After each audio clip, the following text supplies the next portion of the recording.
Ex-girlfriend, who betrayed me with my brother before our wedding, reaches out 12 years later. So, I guess I should start by saying I'm a 47-year-old guy who's finally getting married to this amazing woman I've been dating for the last 4.5 years. Her name's Jess, she's 34, and honestly, she's the best thing that ever happened to me. We're supposed to get married in less than a week, and while I should be over the moon, I've got some serious history that's been weighing on my mind. See, this isn't my first time going through the whole wedding prep thing. Nope. I almost got married once before, like 11 years ago, to my ex, Lily. We were together for nearly 10 years, which is kind of wild now that I think about it. We met back in high school, did the whole young love thing, and even lived together for 5 years. Everyone thought we were perfect for each other, and yeah, I thought so too. I was totally ready to marry her, you know? Like, we were practically living like we were married already, but, uh, things didn't go as planned. And by didn't go as planned, I mean the whole thing blew up in my face in the worst way possible. It still feels weird talking about it, but I guess I need to get it out there, especially with everything that's happening now. So, here's how it went down. My ex Lily and I had everything set for the wedding. I'm talking about the venue, the dress, the cake, all that stuff. My family was super excited because they loved her, and we had been together for so long that she was basically already part of the family. My mom was over the moon about finally having a daughter-in-law, and my dad was just glad I wasn't screwing things up like I usually did. The night before the wedding, Lily suggested I stay at a hotel instead of at home. She was really into all those superstitions, like the one where you're not supposed to see the bride before the wedding because it's bad luck. I didn't really believe in that stuff, but I figured, what the hell, it's her day, so I'll just do what she wants. Plus, it was supposed to add to the whole excitement, right? Anyway, I'm at the hotel, just chilling, trying to wrap my head around the fact that I'm getting married the next day. But then, I remember I left my shoes at home. Yeah, I know, who forgets their wedding shoes? Well, apparently I do. So I head back home to grab them. It was already late, like around 10 p.m. or something, but I figured I'd be in and out in a minute. When I get to the house, everything's dark. And that's weird because Lily never turns off the lights, even if she's just leaving the room for a minute. She's always been super scared of the dark. I thought maybe she went to bed early, trying to get her beauty sleep or whatever, so I didn't think too much of it. I went straight to the bedroom because that's where I left my shoes. And honestly, I was just thinking about grabbing them and getting back to the hotel as fast as possible. But when I opened the door, man, I swear my heart stopped. There they were, Lily and my little brother Mark, in my bed. Not just sleeping or something, but actually doing it. I was completely frozen. It's like my brain couldn't process what my eyes were seeing, you know? I just stood there like an idiot while they were too caught up in their thing to even notice me at first. It was like time slowed down or something. I remember every single detail, like how Lily's hair was all messy, and she had this stupid grin on her face, and how Mark had that look of panic when he finally realized I was standing there. I don't even know how long I stood there before my body finally kicked in and I turned around and bolted out of the house. I don't even remember driving back to the hotel. It's all just a blur of headlights and streetlights, and my hands shaking so bad I could barely keep the car on the road. When I got back to my room, I just collapsed. I didn't know what to do. My world had just come crashing down in the span of like 2 minutes. I was supposed to get married the next day, and now what? Everything was ruined. I must have sat there for an hour, maybe more, just staring at the wall, trying to wrap my head around what had just happened. And then, out of nowhere, the tears started. I'm not talking about a few tears. I mean full-on sobbing like a kid who just lost his favorite toy. I cried until I had nothing left, and then I just laid there, numb. I didn't want to talk to anyone. I didn't want to explain what had happened because saying it out loud would make it real, and I wasn't ready for that. I didn't even tell Lily which hotel I was staying at, so she couldn't find me. But she sure tried. My phone started blowing up with texts from her, all these apologies and explanations, but I couldn't bring myself to read them. I didn't want to hear whatever bullshit excuse she had for sleeping with my brother the night before our wedding. Eventually, I did read them, though. I don't know why. Maybe I thought I needed to know. Or maybe I just wanted to torture myself a little more. She kept saying it was a one-time thing, that she was freaking out about the wedding, that Mark had been there for her when she didn't know who else to turn to. It was all garbage. She had 10 years to talk to me about anything that was bothering her, but instead she chose to sleep with my brother. That's not a freaking out moment. That's a betrayal, plain and simple. I blocked her after that. I didn't need to hear any more of her crap. I blocked Mark too. I didn't want to hear from either of them ever again. And then I had to deal with the wedding. I had to cancel everything, call everyone, and explain why there wasn't going to be a wedding anymore. That was probably the hardest part because I knew everyone would be asking questions, and I wasn't ready to answer them. But I did it anyway because there was no way in hell I was going through with that wedding. I didn't care how much money I lost on deposits or whatever. I just wanted it all to be over. Telling my parents was a whole other nightmare. They were confused as hell, didn't know whether to comfort me or be mad at Mark. They wanted to fix things, like parents always do. But this wasn't something that could be fixed. I told them what happened, and then just let them figure out what they wanted to do. I wasn't going to tell them to pick sides, but I sure as hell wasn't going to be around if they decided to keep Mark in their lives. After all that, I ordered some room service, ate maybe 2 bites, and then just cried myself to sleep. The next day, I started packing up Lily's stuff. I couldn't stand the thought of her being in my house, using my things, sleeping in my bed. I wanted her gone, and I didn't care where she went. When she came to get her things, I was already gone. I couldn't face her. I didn't want to see her ever again. I left her keys on the counter and made sure I was nowhere near the house when she came by. That was the last time I saw her for a long time. The next time was at some mutual friend's party a couple of years later. She tried to talk to me, but I walked out as soon as I saw her coming my way. I didn't owe her anything. Not a conversation, not forgiveness, nothing. Mark? I haven't spoken to him since that night. Last I heard, he's been living in Europe, working some job or another, but I couldn't care less. As far as I'm concerned, he's not my brother anymore. Anyway, that's all in the past now. I've moved on, I'm in a better place, and I'm with someone I trust completely. But just when I thought it was all behind me, here we are, a week before my wedding, and guess who decides to crawl out of the woodwork? Yep, Lily. I don't know how she found out about the wedding, but she did, and she reached out to me. And that's where things start getting really messed up again. So, after everything that went down with Lily and my brother, I did what I had to do to pick up the pieces and move on with my life. It wasn't easy, and it sure as hell didn't happen overnight, but eventually I got my act together. Met Jess, started building a new life, and things have been really good. We've got this wedding coming up in just a few days, and honestly, I thought I'd left all that old baggage behind me. But like I said, life has a way of throwing you for a loop. It started a few days ago. I was just scrolling through Facebook, minding my own business, checking out pictures from a buddy's camping trip, when I noticed I had a new friend request. Now, I don't get many friend requests these days. Most of the people I care about are already on my list, and I'm not exactly out there making a bunch of new friends, you know. So I figured it was probably just a spam account or something. But then I saw the name, Lily. At first, I just stared at it, trying to process what I was seeing. It had been years since I blocked her, and I hadn't heard a peep from her since then.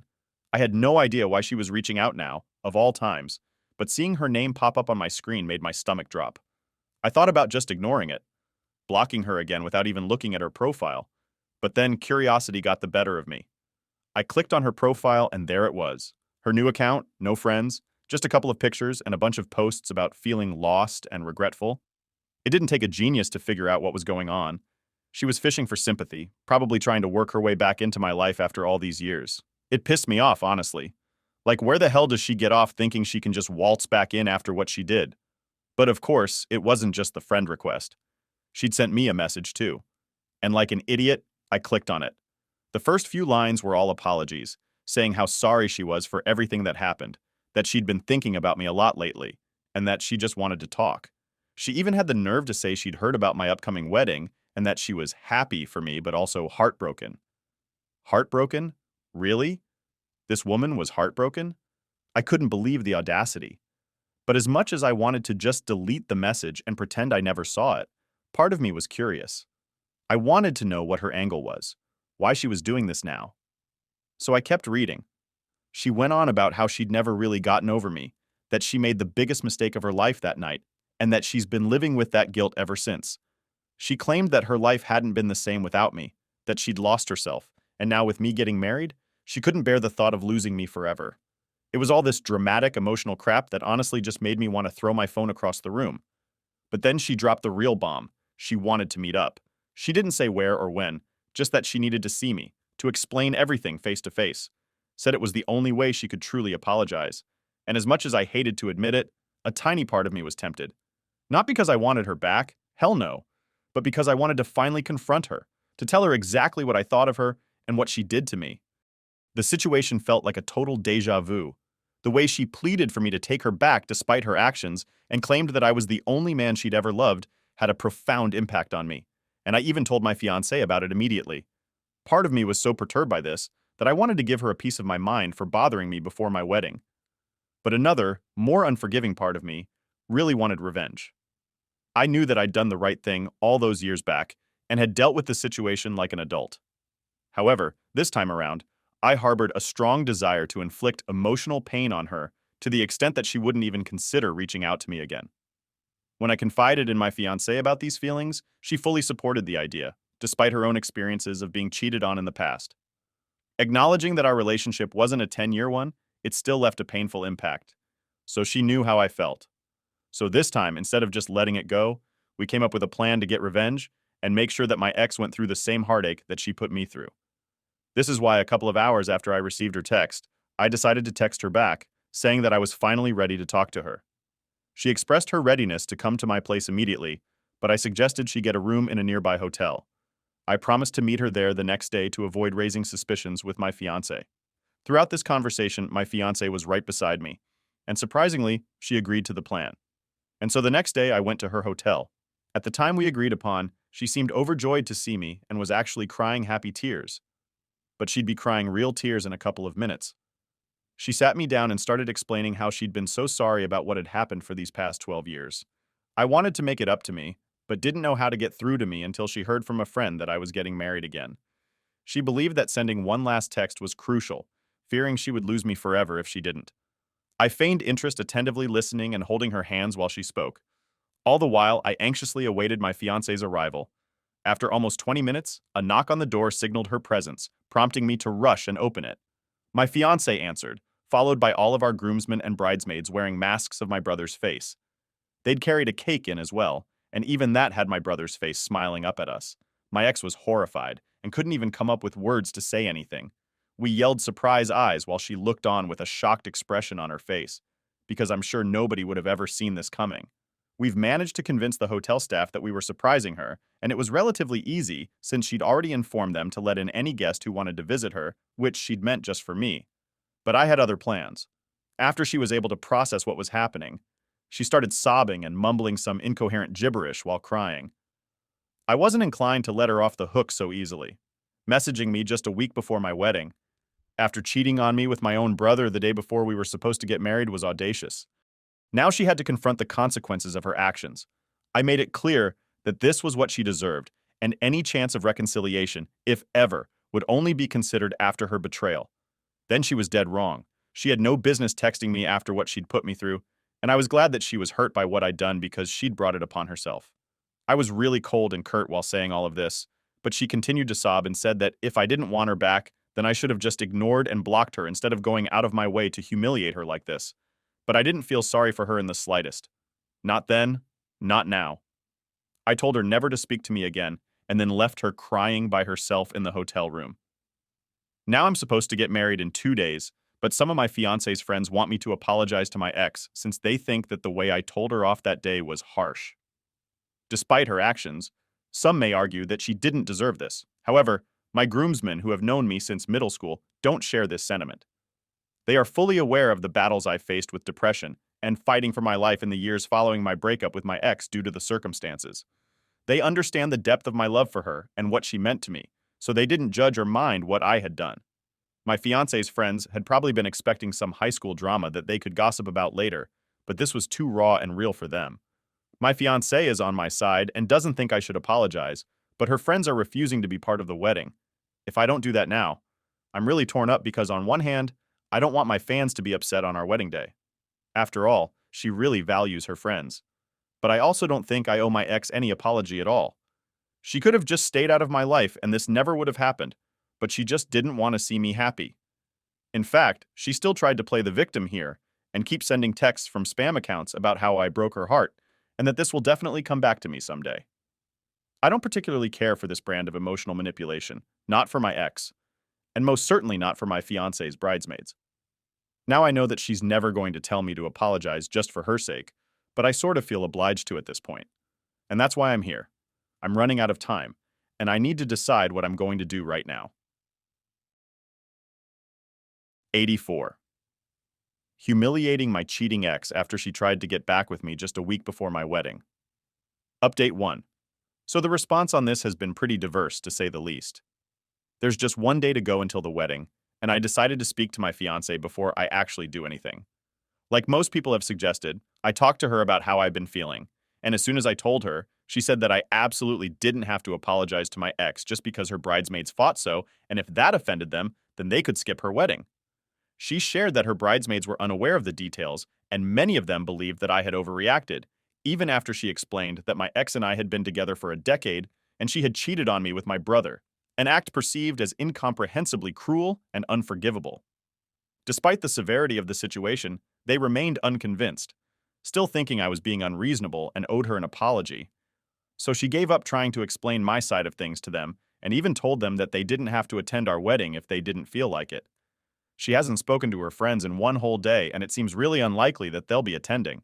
One of them even paid her back for the cost of the bridesmaid dress that she'd bought them all, and she thinks that most of them are going to skip. She's putting up a strong front for my sake, but I know she's hurting since these women have been her friends since high school. My fiance says she doesn't care, but I know she does, deep down. So I've decided to talk to her friends and try to convince them myself. As for my ex, she has become quite a nuisance. Just a few hours ago, she somehow managed to call me and spent a whole 15 minutes trying to argue. She was insistent on convincing me that I was still in love with her, but just too proud to admit it. Why did she think so? Well, according to her, I went to such great lengths only to humiliate her. So it's obviously meant that I still did have feelings for her deep down.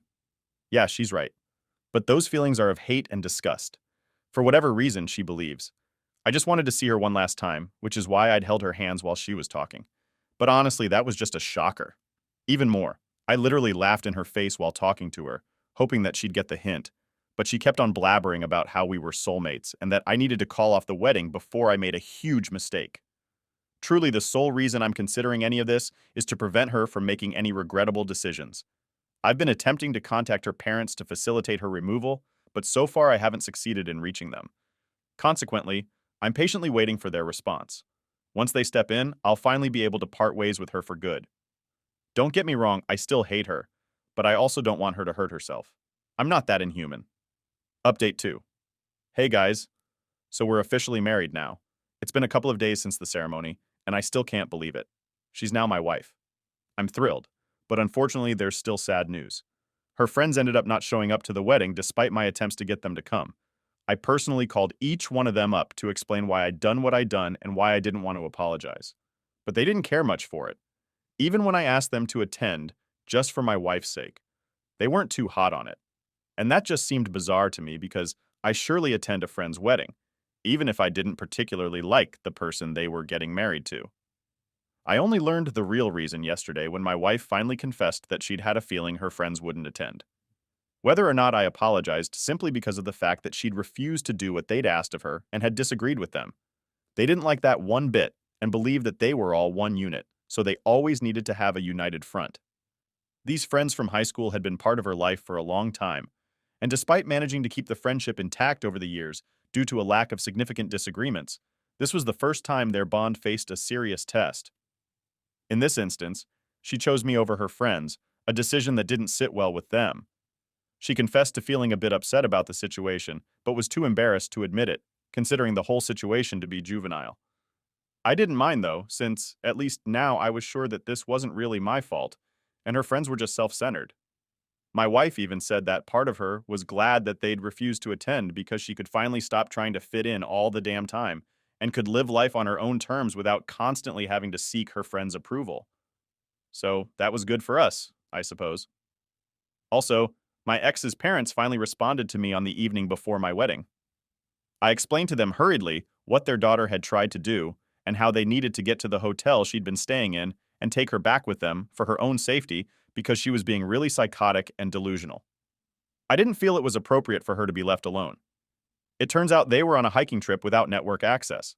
However, upon their return, they assured me that they would come to take her back as soon as possible and even expressed gratitude for informing them. I haven't received any updates since then, but I presume they successfully brought her back home. Update 3. Hi guys. It's been a week since my wedding, and unfortunately, it's been nothing but drama so far. As I mentioned, my girlfriend or her parents hadn't been in touch with me since the last time I spoke to her parents. I'd assumed that they'd take her home, but apparently not. 2 nights ago, there was a knock at our door, and since it was really late, my wife and I had no idea who it could be because we weren't expecting anyone. I made the mistake of opening the door before looking through the cameras, and when I opened up, my ex pushed past me and walked in with her bags. My wife was sitting on the couch and literally sprang to her feet as soon as my ex walked in. I was about to ask her what she was doing in my house, but before I could say anything, she told me that she was here to stay. She told me that her parents had come to bring her home a few days back, but she had refused to go since she knew that I would take her back soon. My wife and I were stunned and had no idea how to react because of how crazy all this seemed. She told me that her parents had tried to force it to go back with them, but she'd had a huge fight with them and ended up staying at the hotel. Now she was running out of money and made the decision to move to my place. Her reasoning was that spending enough time with her again might trigger memories of the past and leave me to fall back in love with her. I was utterly perplexed and had no idea how to react due to the sheer strangeness of the situation. My wife tried to speak to her, but she ignored her presence altogether and continued speaking to me, demanding that I let her live with us. I told Rose gently as I could that I was a married man now, and she couldn't just show up here to live with me. But she said that she didn't accept the wedding, so in her eyes I was still unmarried. I couldn't believe that this was happening, but neither did I have the heart to kick her out, because honestly, she seemed seriously unstable, and it appeared to me that she needed help. So I sat her down and told her to wait in the living room while I went to the bedroom with my wife to discuss what we should do next. Thankfully, my wife was also quite sympathetic and knew there was something seriously off about how my ex was behaving. She needed serious professional help and we realized it. I tried to get through to her parents, but they didn't accept my calls and texts back, saying that they couldn't force to come back anymore and she was clearly too psychotic to live with them. Now she was on her own. It was evident that her parents were embarrassed by her, and it was disheartening to witness how they were prepared to abandon their own daughter once they realized she was facing difficulties with no other options left. In response, I called my own parents, and they arrived within half an hour. My ex had fallen asleep on the couch in the meantime, which turned out to be fortunate. Upon my parents' arrival, we decided to take her to a therapist as soon as possible, as her recent actions left us uncertain about what she might be capable of at this point. My wife and I let her stay that night because honestly, neither of us could bring ourselves to hate her anymore because of how sad the whole situation was. Clearly, something had snapped in her mind, and she needed to be treated for it at the earliest. And the poor woman didn't even have her parents to count on anymore. My parents and I took her to the hospital the next day, and she was still rambling about how she was glad that I was finally coming around and had even started planning our wedding. We brought her to a mental health professional, but she adamantly refused, insisting that she felt perfectly fine despite numerous struggles and complications. The doctors were eventually able to calm her down with medication, including drugs whose names I don't recall following the treatment. She appeared considerably more composed. A couple of hours later, she finally expressed the desire to return home. I brought her home and we let her rest in the room while my family and I sat in the living room thinking about what to do next.